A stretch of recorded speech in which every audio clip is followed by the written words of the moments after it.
Welcome to Absolutely PlayStation Esteemed Gamers. My name is Benny. That is the King, the Coda King, the King Coda, and Dylan, the man. By the way, I just want to say, I've been doing a bunch of podcasts with you today, Dylan.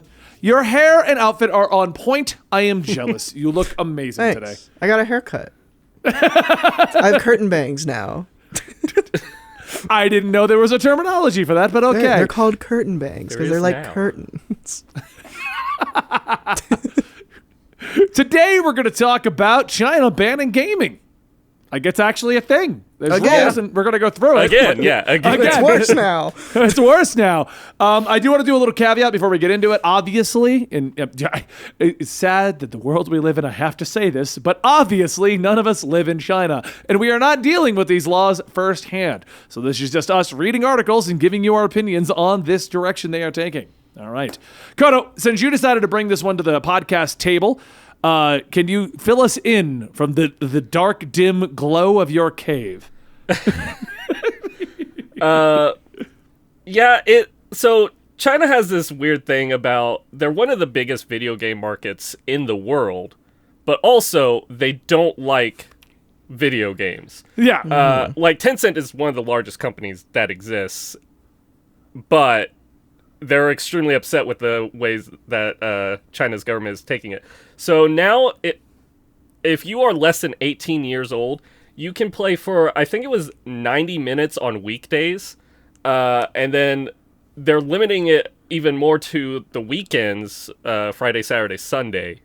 From what I read, it was 1 hour on a weekday, 2 hours on a holiday. That's basically how it comes down to. Yeah.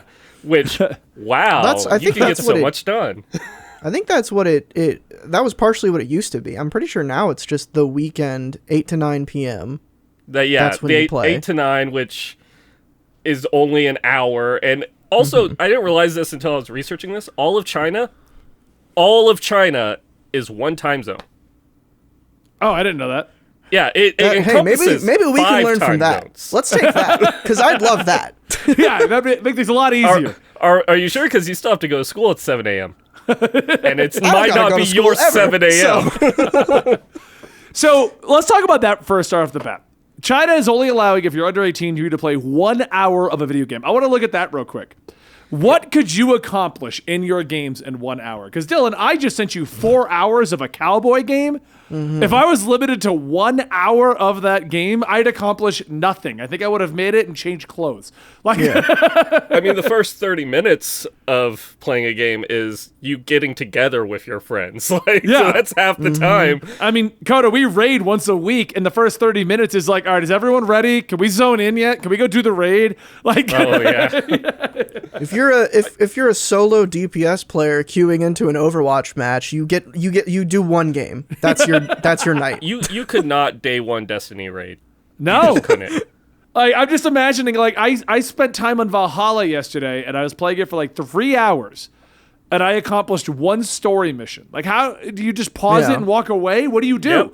Yep. Just take you gotta forever. go outside. It's scary out there too. Yeah. So that right off the bat already sounds like a very limiting thing, which actually explains a lot of why the big games in China are the quick match games, where you don't need to worry about progress. So I can kind of see that. But so you have the article in front of you. What is the actual point of this, Coda? Do we the reason behind it? What the government has said? They see video games as a form of spiritual opium, and so they're trying to curtail that. It's just buzzwords for them to put limits on this. I feel like they have to have some other reason other than video games rot your brains, because that's just been scientifically unproven by now. Yeah. I feel like part of this is China, because China's always trying to appear to be the best in the world. The Olympics, video games, esports, everything. I feel like part of this is well, our country doesn't play video games as much as you do. Look at how superior we are. What do you think, Dylan? I mean, China just seems very obsessed with control and controlling their citizens to the degree that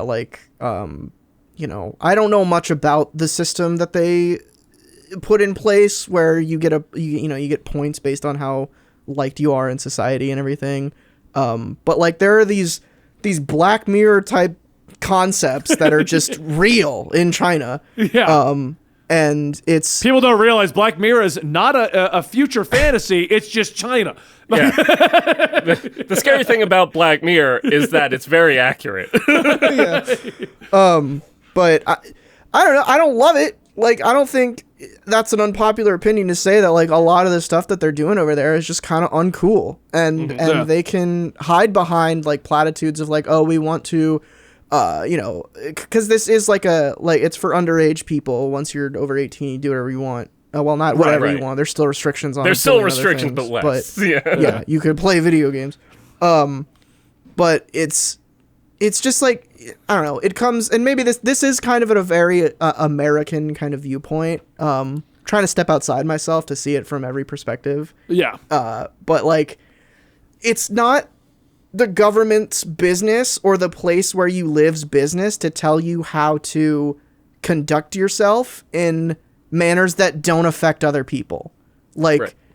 If I want to play 16 hours of a video game a day and get addicted and waste my life, that's my choice. Yeah. Like it's not something that's harmful for other people around you. Right. Right. That's where I think the big difference comes in. If it's harmful for others, that's when the government needs to be getting involved. Yeah. But things like this. Now, I want to bring up a couple points for this. Like, Tencent apparently stated that their under 18 age players don't spend that much on their game. Yeah. Right. That's what they were claiming, which I could kind of see. So they're kind of like, whatever we got to do with it. I loved the reaction from a lot of like Twitter users, which is what this article pulled up. China's Twitter. China has a Twitter? Yeah, apparently has its own Twitter. Okay. But one wrote that it's called Weibo, by the way, which is China's Twitter-like platform. But the policy presumes that gaming is bad.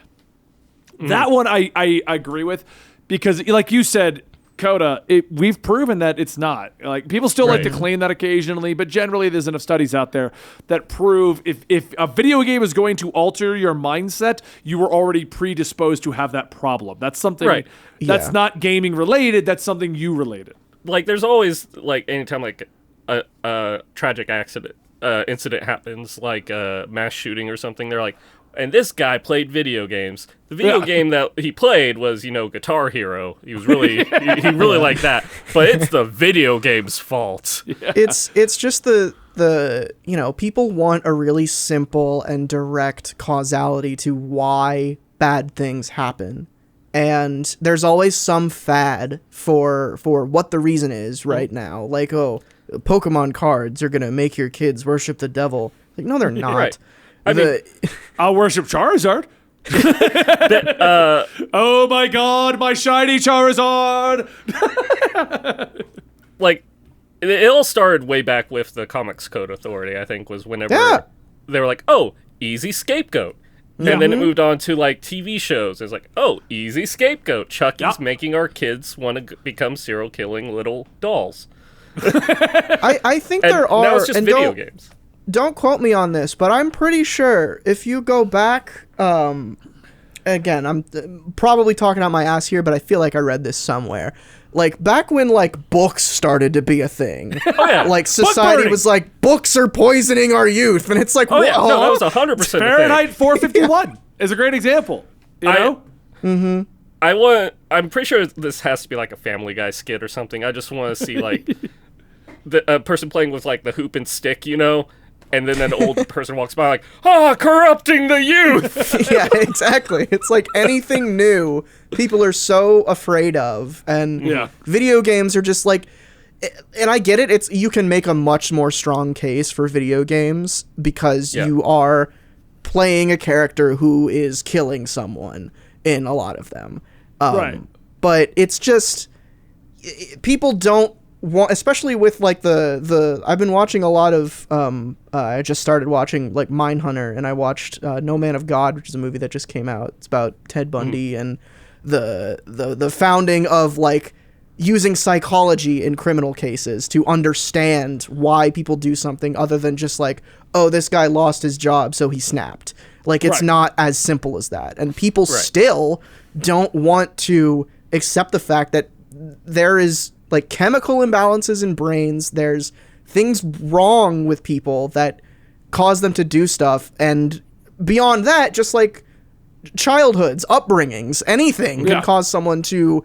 It is so many variables that it's not just you pick up Call of Duty, you play it for 4 hours, and then the next day you go on a mass shooting. That's not how this works. Now, I don't think that China's reason for doing this is specifically violent video games or something. I mean, that's probably a good scapegoat for them. But looking back at it, video games have been used a lot by like Hong Kong's people and whatnot as a way to like speak out against their government. Animal Crossing was in the news last year for that exact reason. Or was it the year before last? I don't remember. Well, Animal Crossing was last year. It came out during COVID. Yeah. Remember, So, it's everyone. yeah, they were using that for the Hong Kong like liberation and whatnot. So maybe China's just like, what if we nip video games and completely kill their industry in our country? The next of the tweets that I want to, or the equivalent of tweets that I want to go over was, are ages 7 and 17 the same? Because the ban is the same. It's 1 hour regardless of your age until you're 18. So the free time of a 7-year-old is the exact same free time as a 17-year-old? Yeah, like when I was 17, I was living alone in an apartment and making money full time. So Yeah. if I was in China, I'm like basically an adult and I can't do whatever I want with my time. Well, like, no, what? because you're also the same as an infant. Yeah. Also, I don't know how to speak, and I go goo goo gaga. Like, no. Once you are able to smoke cigarettes and drink alcohol, then video games are acceptable. Oh, okay. Oh, man. Then Mario Party's good. Yeah, the things, once you are of the age where you can start ingesting a liquid that could literally kill you, then you can go and play 2 hours of Mario Party if you want. Well, yeah, because it immediately becomes a shot-based game. Yeah. And the last one I wanted to go over, I love this comment. China doesn't have a future in esports then. It's impossible for teens to train. Kids in other countries will win the world's champion at 17 years old, while China is going to have to wait to play the game at 18. Reading that made me realize we're in the future. That esports is like a counterpoint. It's like here. Like, we're in it. Video games are a sport now. I can't be the only one that's not surprised, or that's surprised by the fact that whenever Japan had the 2021 Olympics, there wasn't like a StarCraft or something esport going on. Yeah, There that's is. the day when they get into the there is. Olympics. That's when. It's not an official Olympic sport, but I don't know if they ended up doing it. I remember reading about it. They were opening up an esport competition across the street from the Olympics to promote esports.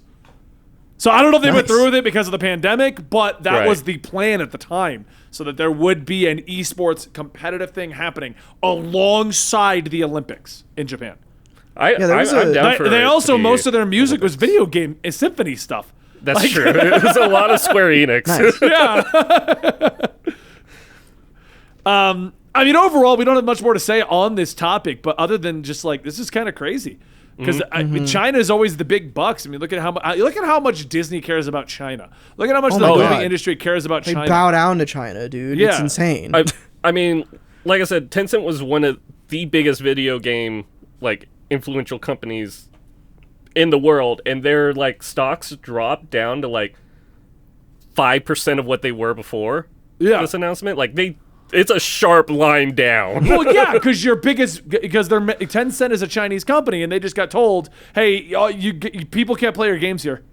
And China's like, unless something changed, China still has the world's largest population. Like, I mean, it's to the point where like China being so big, like a change like this is pretty. I mean, they already had a bunch of restrictions before this, so it's not like a massive change, but it's still like worth note. There's a reason why Disney doesn't release rated R movies, because they can't put them in China, and China makes them so much money. So it's, that's this weird part of our capitalist, stupid society where we're catering to a place that's over there because they'll make us more money, even though bad things happen over there. Yeah. But that is the discussion on this topic. Did China kill gaming? Overall impressions? I don't think so, but we're definitely going to see the ramifications of this across our games. Last impressions, Dylan? Did China kill gaming? No, I don't think so. I think like the movie industry definitely caters more to China than the gaming industry does, and I think that's just because China has been so like against games for so long. Probably because like because they do mention in the articles that one of the reasons they don't want their children getting addicted, and you can't really get addicted to a movie because it's on for 2 hours and then you go home. But Tell that to the kids watching Baby Shark. But okay. Tell that to the kids, the Lord of the Rings fans. Do they get Baby Shark over there? I don't know. But yeah, I don't think this is gonna have a huge effect. If China went and banned like PG-13 movies, it'd be over. We would see PG movies from Disney across the board. The new Yeah. Deadpool's PG. Yeah, no, they don't care. Ryan Reynolds doesn't care. He'll release whatever. Last thoughts. Do you think China has killed gaming, Coda? I'm not gaming as a whole, but very select games for sure are going to be hit by this. Games produced by Chinese-made developers like Tencent, like MiHoYo. MiHoYo's already, compared to Honkai Impact, Genshin Impact, which came out later, was under a lot more like scrutiny from the Chinese government, which is why we can tell based on the costumes that I have to get in Genshin versus the ones I get in Honkai. that and the stamina system. The stamina in Honkai is very much so like any other mobile game. You get more and more as you level up and whatnot. You get 160 in Genshin, and that's it. Yeah, they're already lined up to work with the China restrictions, so. Yeah. So, all right, well, we are absolutely PlayStation to Steve gamers. My name is Benny, that is Dylan, and that is Kota. Go check us out. Every day we put out new discussions, opinions, and we tell you about our adventures in the worlds of gaming. Thank you guys so much. See you next time.